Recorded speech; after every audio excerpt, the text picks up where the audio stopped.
Okay guys, this video here will be part 4 and hopefully the final in the electric fan over there versus excuse me, the mechanical fan. So I started out, I had the 2-row in here, the mechanical fan. It was running, it started running hot. I drove it to work one day, and when it stopped and go traffic, it got really hot. So I'm like, all right, well, let's go ahead and test out, the electrical fan. So I actually put that in, had it in the carport, started it up. I thought it was running fine, and then I took it out and drove it, and it started getting up there right around 220. Now, doing some research on these electrical fans. Now this one, the CFM, is only rated at 1604. That's with no resistance, going through a air conditioner condenser, going through your radiator. So, that one is probably too small for the car, because they recommend on these Ford, small blocks that you have at least 28, up CFMs to get it to pull enough to cool it down. Well, the smallest one I found was, like 3.5, but that would have been without the actual shroud that this fan here mounts on. So you would have to mount the fan directly onto the radiator. I didn't want to go that route. So Armando Martinez, I believe, made some comments, and he said what he did is he put a 3-core in right here with the shroud, which I have, and a high flow water pump, which is down in there. So what I did through Summit, I ordered a high flow pump, tough stuff, reverse rotation, high flow water pump. Took that all off, put that on, ordered a 3-core radiator, and so I put it all together, and I just took it out and drove it. And it's probably pushing 100 today outside, right there. It rained earlier, but 100. And when it got up to, 180, it was running good. Probably got up to, if 190, that, it just cooled right back down to, 180 when I started moving, or that thermostat opened. And so it's running really good with the 3-core right there and the high flow water pump. So thank you, Armando. I ended up taking your advice, and basically like the way at this point that it's running.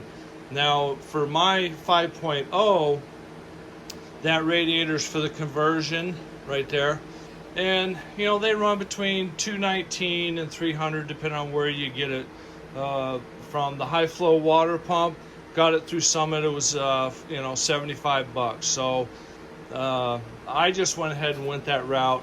At this point, it's running good.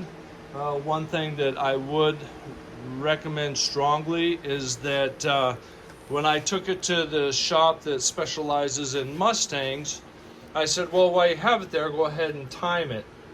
So when I had it all apart, I found the timing marks, and this needs to be advanced. These run good at about 10 degrees above, above top dead center. So once I got it all back together, I got my timing light out, put it on the #1 spark plug, hooked it up. Well, they had timed this thing at top dead center, which is at 0. So I loosened up my distributor, and I put it probably a little bit above 10 because my mark was really kind of fat.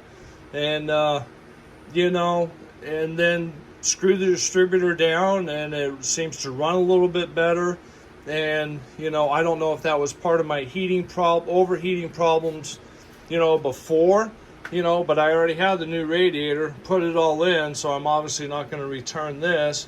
Still got my 2-core, but 3-core is not going to hurt anything. It actually pushed the fan a little bit, so I got about 1.5 inches clearance between my fan and the actual radiator now. There you go. which is, I would like it at about an inch, but I'll live with an inch and a quarter if it's running good. I still might do something with these gaps that are here and on the bottom to kind of cover that up to give it a little bit more, sucking power to go through.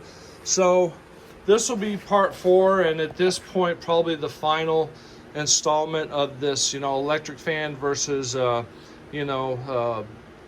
mechanical fan on one of these cars. I'm sure if you have a 289, because this originally had 289 and it had overheating problems then, so I'm hoping now I have this, figured out.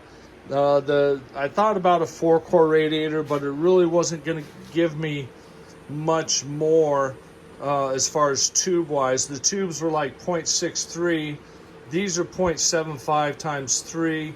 That's 225. You do the 0.63, and it was going to give me about maybe 2.52, I think is what it was.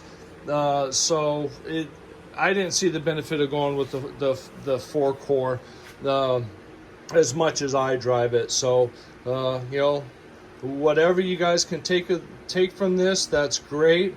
But before you start anything, check your timing. Tune your car completely before you do it, but check your timing.